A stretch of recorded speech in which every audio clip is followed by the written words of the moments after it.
Cette émission est une production de la télévision régionale des Moulins.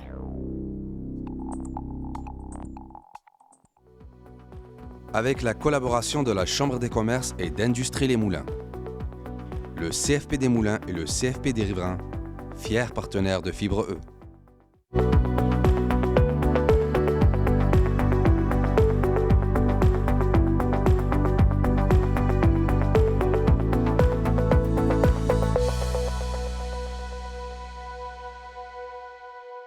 Bienvenue à Fibre E. Après avoir été dans les Forces armées canadiennes durant 9 ans, notre invité d'aujourd'hui a lancé sa compagnie Nagi Cosmétiques, une entreprise qui se spécialise dans les produits de beauté pour les femmes à la peau noire. Notre invité souhaite aider ces femmes à se sentir belles et à être fières de leurs traits. Gina Delisme, bienvenue à Fibre E. Merci. Ça va bien? Ça va très bien, merci. Merci d'avoir accepté l'invitation. Absolument. Je trouve ça plaisant de vous avoir avec nous parce que je lisais le dossier. Vous êtes vraiment dans un domaine différent de ce qu'on voit habituellement. L'industrie du cosmétique, bien répandue partout. Toutefois, il y avait un manque quelque part et vous avez trouvé le manque, et du moins ça vous a touché de près pour justement venir combler un besoin que vous ressentiez là, dans la population. Oui, bien sûr. OK. Comment ça se passe, votre expérience entrepreneuriale? Parce que vous n'étiez pas dans ce domaine-là avant, je le disais. Vous aviez fait l'armée canadienne. Dans le fond. Vous étiez dans les forces et tout ça. Vous avez été blessé. Avant ça, vous aviez fait du 9 à 5. C'était pas pour vous. Là, maintenant, vous vous retrouvez entrepreneur. Difficile? Facile? Comment ça se passe? Dans le fond, je prévoyais faire une carrière dans les Forces armées canadiennes, mais malheureusement, à cause d'une blessure, j'ai dû être libérée de mes fonctions avant mes 25 ans. Ensuite de ça, j'ai décidé justement de me lancer en entrepreneuriat parce que le 9 à 5, c'est quelque chose qui m'interpellait pas du tout. Donc, j'ai voulu partir en entreprise qui allait répondre à un besoin.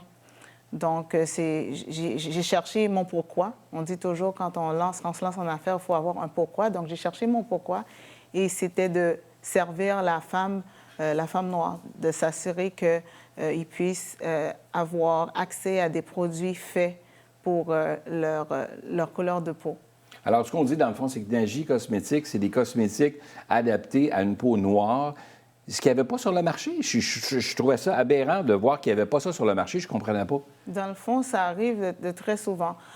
Oui, ça existe, mais souvent, la femme de couleur, la femme noire, va devoir aller un peu plus loin, mettons au centre-ville, dans les grandes surfaces pour trouver quelques choix de produits qui s'adaptent à leur couleur de peau. Mais je regardais surtout dans la pharmacie près de chez soi.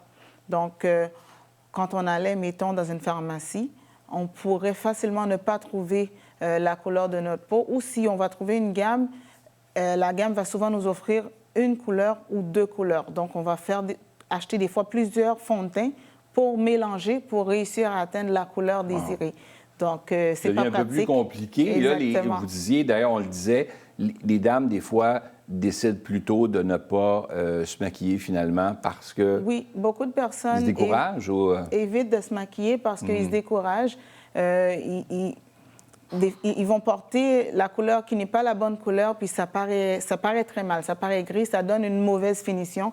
Donc, beaucoup de femmes choisissent de ne pas se maquiller à cause de ça. Comment va l'évolution de l'entreprise là, depuis que vous avez parti ça?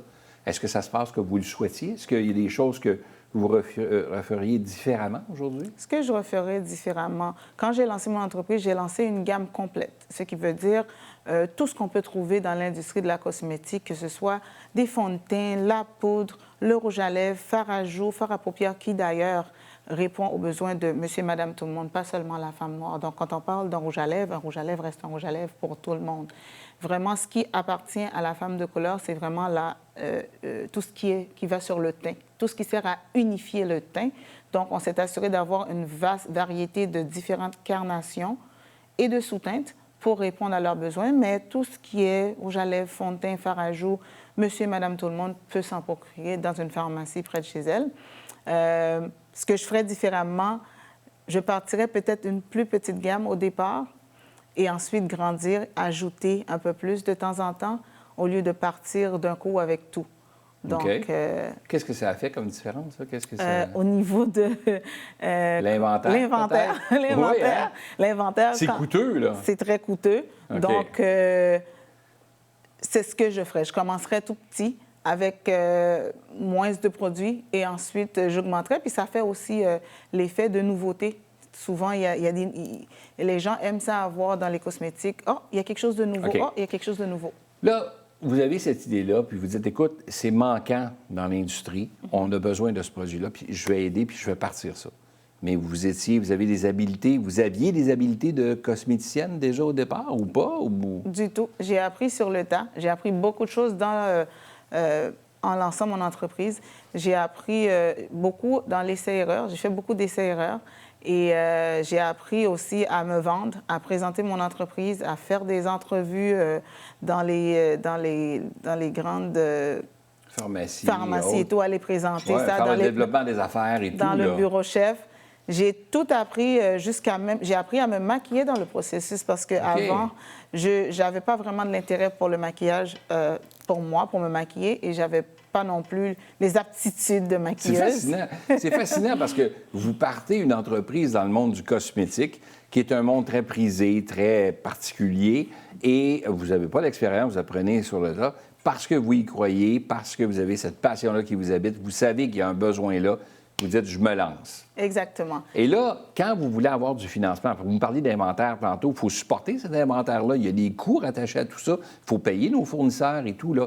Alors, pour aller chercher les financements, comment ils ont réagi, les banquiers, là, quand vous êtes arrivé avec cette idée-là, de dire, bien, voici dans quoi je me lance. Eh bien, dans les premières années, je me suis autofinancée. OK. Donc, j'ai utilisé mes économies et mon crédit personnel pour aller chercher ce que j'avais besoin pour partir mon entreprise. Ce n'est que dans la 4e ou 5e année, quand j'ai approché les Jean Coutu et je leur ai demandé la possibilité de vendre mes produits dans leur pharmacie.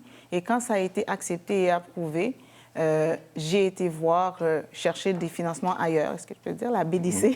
Oui, ouais, la Banque de développement BDC. du Canada, oui, tout à fait, qui est là pour aider les entreprises aussi. Exactement. Ouais. Donc, j'ai commencé avec mes propres ressources. OK. Fait que là, ça vous a pris ce contrat-là pour avoir une certaine forme de crédibilité en disant, écoute, mon produit se vend bien, on rentre dans les Jean Coutu, pour ne pas le nommer, un peu partout au Québec, j'imagine, où vous avez vos produits un peu partout, là, dans différentes pharmacies. Oui, là. c'est ça. À Montréal, Ottawa, Gatineau et tout, un peu OK. partout. Oui. OK, fait qu'on peut retrouver les Nagy cosmétiques un peu partout. C'est fascinant. Là, de votre côté, vous n'êtes plus seul. Là. Ça fait combien de temps là, que ça existe, là? J'ai lancé ça en 2012. OK. Ça a commencé du porte-à-porte. On fait une présentation chez une amie, les gens achètent et on prend les références, on va chez la prochaine amie, un peu comme du Tupperware. Ah oui, OK, fait que ça a commencé un peu comme ça. Exactement. Et là, aujourd'hui, vous vous retrouvez avec vos produits un peu partout, étalés un peu partout.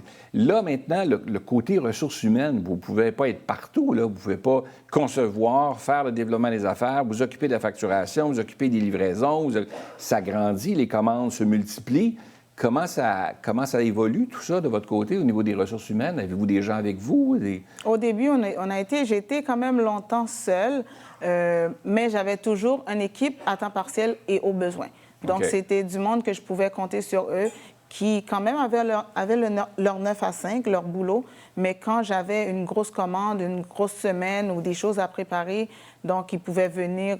On n'avait pas les moyens d'engager du monde à temps plein. Mm-hmm. Donc, on avait du monde sur appel et à temps partiel au besoin. Là, aujourd'hui, vous avez des gens à temps plein aujourd'hui? Oui. Vous en avez combien, là?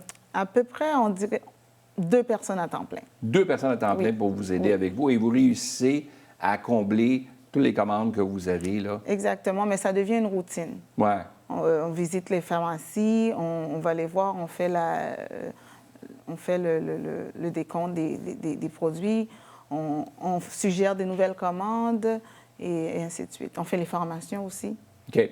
Là, les produits que vous avez, là, vous aviez une grande gamme au départ. Vous avez emmené tout ce que les gens pouvaient avoir besoin parce que vous ne vouliez pas manquer de rien. Aujourd'hui, vous vous dites, peut-être que j'aurais pu commencer avec peut-être un peu moins d'inventaire au départ.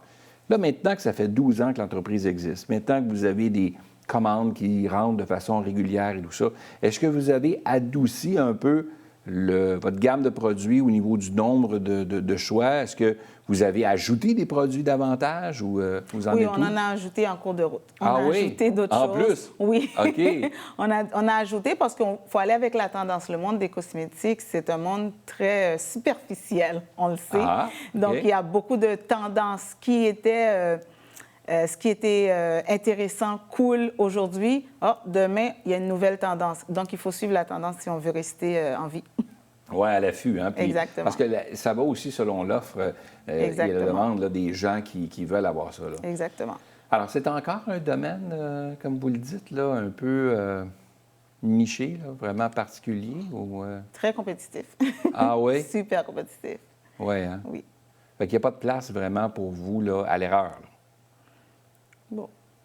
Est-ce qu'il y a de la place à l'erreur? Oui. J'ai fait beaucoup d'essais-erreurs, mais c'est des erreurs qui ne sautent pas à l'œil. Dans les yeux du public, on ne peut pas le savoir. OK. Il y a juste vous qui stressez vers l'arrière, mais on ne le voit pas. Là. Exactement. Comme un petit canard là, où les pattes bougent rapidement, mais le haut est stable. Là. Voilà.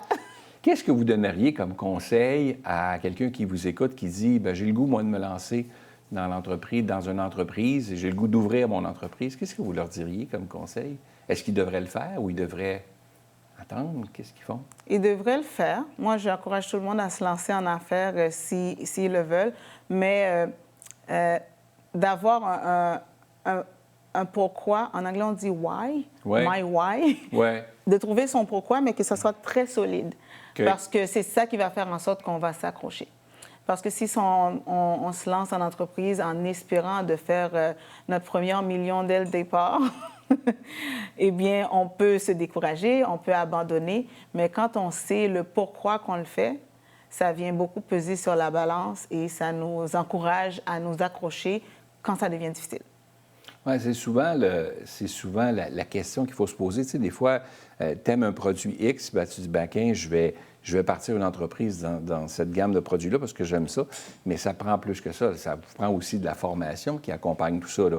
Parce qu'il y a essai-erreur. Dans votre cas, vous n'étiez pas cosméticienne, et pourtant, ça ne vous a pas empêché d'avoir une entreprise aujourd'hui, d'être à la tête de Nagie Cosmétiques, même si vous n'avez pas été cosméticienne. Là. Non, du tout, mais il faut dire que je me suis formée aussi dans le processus. Oui. Au début, non, mais tranquillement, à chaque jour, j'apprenais quelque chose de nouveau. J'ai dû apprendre à maquiller, à maquiller les autres parce que les gens avaient cette attente-là face à moi.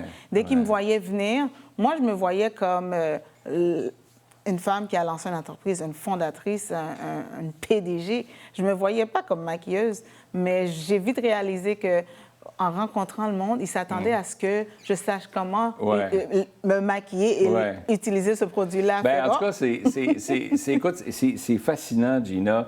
Je vous souhaite longue vie. Merci beaucoup. À Nagie Cosmétiques, c'est vraiment une bonne idée. Merci beaucoup d'avoir accepté l'invitation. Merci. À très bientôt.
Cette émission est une production de la télévision régionale des Moulins.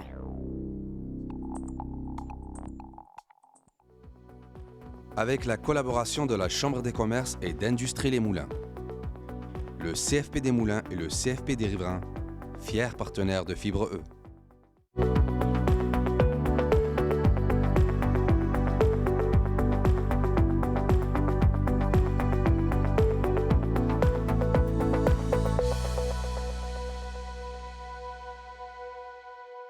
Bienvenue à Fibre Extra, où l'on invite des spécialistes afin de fournir des informations, dis-je, précieuses pour les futurs entrepreneurs et ceux déjà en affaires. Lorsqu'on est un entrepreneur et qu'on souhaite engager un nouvel employé, sur quoi faut-il porter notre attention? Est-ce qu'il y a des pièges qu'on peut éviter? Et quand est-ce que c'est essentiel d'avoir l'aide de professionnels en ressources humaines? Pour en discuter avec nous et en apprendre davantage sur le sujet, nous recevons Marie-Ève Lévesque, qui est consultante en ressources humaines de la firme RH Kangourou. Marie-Ève, bienvenue à Fibre Extra. C'est un volet nouveau en cette deuxième saison d'inviter des spécialistes pour venir nous aiguiller un peu puis aider les futurs entrepreneurs ou même des entrepreneurs qui sont à l'écoute actuellement à dire bien, comment on démystifie tout ça. Et le volet des ressources humaines a largement changé depuis la pandémie, à moins que je me trompe. Non, Pierre, tu te trompes pas. Ça a vraiment effectivement beaucoup changé. La diminution, c'est-à-dire de candidats de qualité, ou du moins on a l'impression que les candidats de qualité ou les candidats qui répondent le mieux à nos aspirations de ce qu'on cherche, on dirait qu'on ne les trouve plus. On dirait qu'il n'y en a plus. On dirait qu'il n'y a plus de jeunes sur le marché pour venir épauler nos restaurateurs de ressources de restauration rapide. Les gens ferment des salles à dîner, puis tout ça. Alors, on a vu des choses là, qu'on n'avait pas vues depuis de longues années. Là. En fait, je ne me souviens pas d'avoir déjà vu ça, là, tu sais.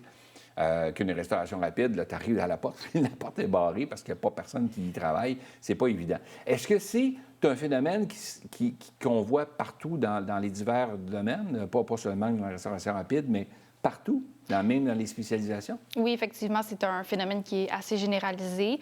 Par contre, dans les mois tout récents, malheureusement, avec le contexte économique, il y a beaucoup d'entreprises qui ont fermé et donc on se retrouve avec plus de candidats sur le marché. Très récemment, là, des postes qu'on a dû à pourvoir, là, il y avait vraiment beaucoup de candidats sur le marché. Là, donc, c'est vraiment intéressant. Ça vient un peu changer la dynamique là, pour les entreprises. Fait que là, la dynamique change. Il y a des entreprises qui étaient un peu plus en péril, qui avaient la tête à peine sortie de l'eau. Arrive cette pandémie, difficile à passer à travers. Ce que tu me dis, c'est qu'il y a une épuration au niveau du marché dans le monde des entreprises. Et là, il y a des entreprises qui ferment, mais qui laissent place à des gens compétents qui étaient pour ces entreprises-là, qui sont maintenant disponibles pour, entre autres, vos clients à vous autres, là, de votre côté, et des gens qui cherchent. Là. On ne sait pas combien de temps ça va durer. C'est vraiment relatif au contexte économique, mais bref, pour le moment, s'il y en a qui hésitaient là, à lancer les recherches en se disant peut-être ça va être long, peut-être ça va être compliqué, bien, c'est un excellent moment. OK. Je le disais en entrée de jeu, c'est quoi les pièges qu'on doit éviter comme entrepreneur quand on cherche là? Au niveau de l'embauche, bien, en fait, c'est de définir son poste, d'être sûr de ce qu'on recherche en termes de critères, en termes de personnalité, parce que c'est important. Si on n'a pas fait ce travail-là en amont, ça va être plus difficile au niveau de bien évaluer les critères en entrevue. Ensuite, il y a la fameuse entrevue que je recommande fortement aux gens là, d'être accompagnés, de ne pas le faire seul pour justement éviter certains pièges qu'on appelle des biais. Donc, c'est des biais qui sont inconscients. Il peut y avoir des biais de similarité. Donc, on voit quelqu'un qui a des traits de personnalité qui sont similaires aux nôtres. Donc, on s'identifie à la personne, on va être plus porté à embaucher cette personne-là. Ah oui? Oui. Okay. Et sinon, il y a d'autres aspects comme l'effet de halo. Donc, il y a un critère qui va ressortir, qu'il soit positif ou négatif, ça vient teinter tout le reste de l'entrevue. Donc, il y a beaucoup de biais comme ça qu'il faut faire attention. Donc, quand on est plusieurs autour de la table, sans être trop pour ne pas intimider la personne non plus, bien, on s'assure là, de couvrir ces pièges-là. Il y a aussi les fameux tests psychométriques qu'on peut ajouter, principalement pour les postes cadres. Donc, personnellement, je les utilise pour les postes cadres. Donc, on peut faire ces tests-là. C'est important de dire que ça ne remplace pas le processus d'entrevue. C'est vraiment un outil complémentaire pour avoir plus d'éléments. Et aussi, la validation des références est très important ici, je mentionne. On doit faire signer une autorisation au candidat pour valider les références au préalable. C'est obligatoire. Donc, suite à tous ces aspects-là, là, on est plus en mesure de prendre une bonne décision, de sélectionner la bonne personne aussi. Et voilà. Marie-Ève, je t'écoute. Je suis entrepreneur, je gère la Chambre de commerce ici dans la région. J'ai eu à embaucher des gens encore récemment parce que la Chambre est en progression. on ajoute du personnel. Mais quand je t'écoute, là, difficile de vouloir prendre son temps. C'est-à-dire, tu sais, au départ, là, tu avais une entrevue. C'est bon, OK, on a appris à se familiariser un peu. Après ça, tu fais une sélection pour une deuxième entrevue. Puis après ça, bien là, tu as des tests psychométriques. Puis après ça, tu rappelles la personne. Et là, les semaines passent, le temps passe.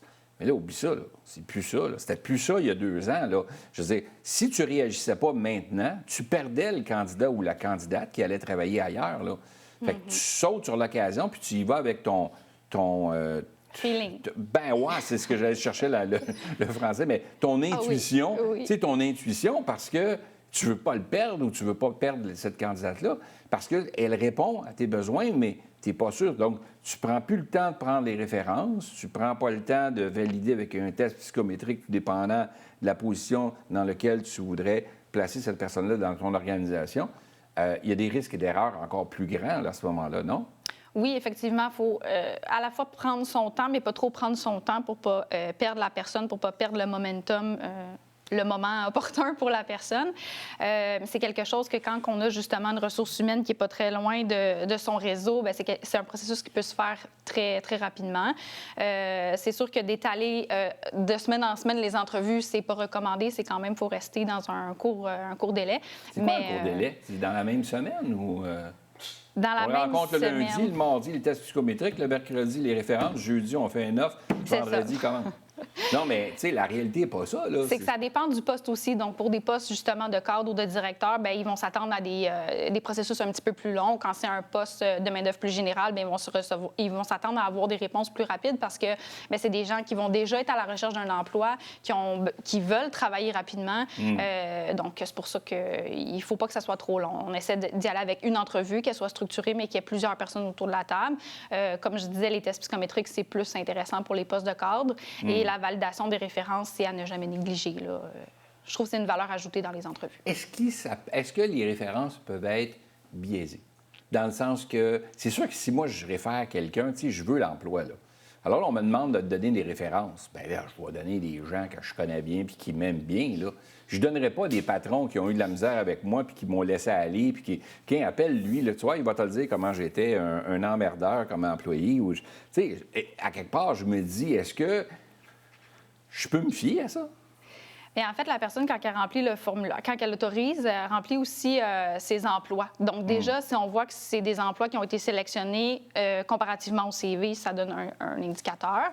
Et puis, il y a aussi qu'on appelle le département des ressources humaines. Donc, à ce moment-là, on a plus un portrait global de la personne. Donc, les références, il y a moyen de bien les valider, là, effectivement. Okay, tu parlais tantôt d'une attestation signée, quelque chose, un document qui dit qu'on peut prendre. Ça existe? Qu'est-ce qu'on met dans ce document-là? Tu sais, ça a-tu 5 pages, puis c'est une entente notariée, puis là, il s'engage. C'est-tu quelque chose de simple? Oui, c'est très simple. Ça fait une page et puis ça atteste là, que la personne est consentante à ce qu'on valide ses références, ses emplois antérieurs. Des fois, ça peut aussi même aller en termes d'éducation, les diplômes, les certificats. Et ça aide, j'imagine, quand on veut des références, on peut faire parvenir ce document-là à la personne qu'on appelle. Dire, regarde, j'ai eu son autorisation pour te parler, pour que la personne se sente libre aussi de parler de son ex-employé. En fait, il y en a qui le demandent. Avez-vous le formulaire signé? Donc ça, c'est important de le dire parce que des fois, justement, en tant que jeune entrepreneur, notre boîte grandit, on veut embaucher, mais il faut s'assurer de respecter aussi les normes. Donc oui, habituellement, là, les entreprises vont dire, avez-vous le formulaire? Il y a la confidentialité aussi dans tout ça. Là, je veux dire, l'ex-employeur ne peut pas dévoiler toutes sortes de choses non plus. Il faut faire attention à la discrimination, effectivement. Ouais. Donc, c'est des questions précises. La question qui tue, là, on t'a ici, puis là, les gens t'écoutent, les gens te voient, puis ils disent, bien, mon Dieu, c'est une Marie-Ève que ça me prend chez nous. Ça simplifierait ma vie. Est-ce que j'engage une Marie-Ève à temps plein ou j'engage à contrat? C'est quand qu'on fait quand on se rend compte qu'on est rendu à une étape où là, on ne peut plus gérer que les ressources humaines. Ça n'a pas de sens. On dirait que les gestionnaires nous disent, puis nous, à la Chambre, évidemment, on a toutes sortes des membres de tout type d'entreprise, là, de 2 à 200 employés, là. Et les gestionnaires nous disent souvent, écoute, moi, ma job, c'est de gérer une garderie, puis je gère... C'est souvent des terminologies qu'on entend, puis ils ne veulent plus juste faire ça, là. Ils s'éloignent vraiment de leur passion, puis de gérer leur entreprise en soi. C'est quand qu'on fait la transition, puis quand on sait qu'on a besoin d'un conseiller? C'est vraiment une question intéressante parce qu'en fait, il y a plusieurs lois, il y a plusieurs procédures qui sont obligatoires là, en termes de ressources humaines. Donc, je donne par exemple l'équité salariale à partir de 10 employés et plus, les comités santé et sécurité à partir de 20 employés et plus, sans compter toutes les politiques obligatoires pour tout type d'entreprise. Donc, je dirais que la réponse idéale, c'est d'avoir quelqu'un en ressources humaines, un consultant qui est toujours prêt dans le réseau d'affaires là, pour justement que l'entrepreneur puisse rester, lui, sur son X et rester dans ce qu'il aime, ce qui le passionne. Et que là, le consultant, lui, il fait aussi ce qu'il aime et ce qui le passionne. Donc, à ce moment-là, les deux sont gagnants. Il n'y a pas de ratio exact du nombre de RH. Là, si on parle à des entreprises nous écoutent là, en se disant, bon, ben, moi, j'ai 40 employés, c'est pas évident, mais là, je ne sais pas s'il faut que je prenne quelqu'un temps plein. Il y a plusieurs choses à tenir en considération, dont le contexte de l'entreprise. Est-ce que l'entreprise est syndiquée ou non? Le nombre d'employés aussi, le nombre de sites. Est-ce que c'est une filiale avec plusieurs filiales? Puis aussi, le stade de l'entreprise, c'est-à-dire si c'est en croissance, bien, il va avoir plus de temps alloué au recrutement. Donc là, ça va être un petit peu plus exigeant. Si c'est à maturité puis c'est des conflits, des enjeux dans l'entreprise, bien, la fameuse garderie, comme tu disais, bien là, à ce moment-là, c'est une expertise différente. Donc, d'avoir quelqu'un en ressources humaines qui va être là pour tout ce qui est la structure, la fondation, et de voir après ça comment ça se dessine. Un consultant en ressources humaines peut être en mesure de faire un diagnostic là, de la fonction RH puis recommander. On voit plusieurs modèles d'affaires. Donc, soit il y en a des entreprises, justement, qui sont syndiquées, qui vont avoir 80 employés avec une ressource humaine. Elle va plus être opérationnelle. Donc, elle va être dans les fonctions de day-to-day, elle va être dans le recrutement, dans la formation, les relations de travail. Mais si on veut plus aller en stratégie, à ce moment-là, c'est différent. Mais là, on a des gens qui nous écoutent et qui se disent, OK, je me lance-tu dans l'entreprise? Là, on vient tous de leur faire peur en disant, écoute, je n'embarquerai pas là-dedans. Mais quel conseil rapide, parce qu'on arrive à la fin de l'entrevue, mais ça va tellement rapidement, j'ai tellement de questions pour toi, mais ça va vite.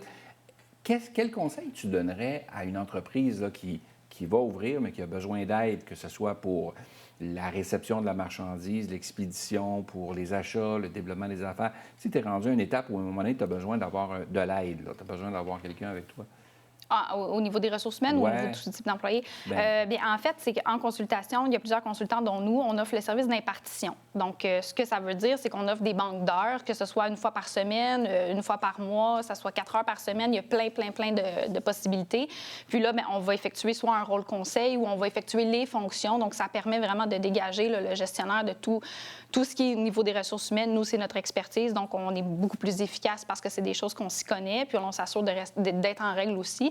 Donc, il y a l'impartition qui s'offre. C'est une possibilité que je pourrais dire jusqu'à avoir un temps plein. De se dire, OK, là, on est rendu à avoir un temps plein, puis là, on pourrait embaucher quelqu'un à l'interne. L'impartition, c'est une excellente possibilité là, pour les entrepreneurs. Ce qui fait que ce que tu nous dis, puis en résumé, ce que j'entends, c'est en entreprise, tu as besoin d'être bien outillé, non seulement au niveau de tes finances, puis au niveau du banquier avec qui tu fais affaire, puis des gens qui te secondent là-dessus, au niveau légal avec un avocat ou un notaire, mais aussi les ressources humaines est important, puis d'avoir un bon conseiller, une bonne conseillère à bord pour être capable justement de bien t'encadrer là, dans ces décisions-là que tu as à prendre, parce que c'est tout un domaine. Là. Oui. Ça prend de la spécialisation. Marie-Ève, merci beaucoup d'avoir été à Fibre Extra. Merci de m'avoir invité. Bien, écoute, merci d'avoir accepté l'invitation. Ça fait plaisir. Merci à toi.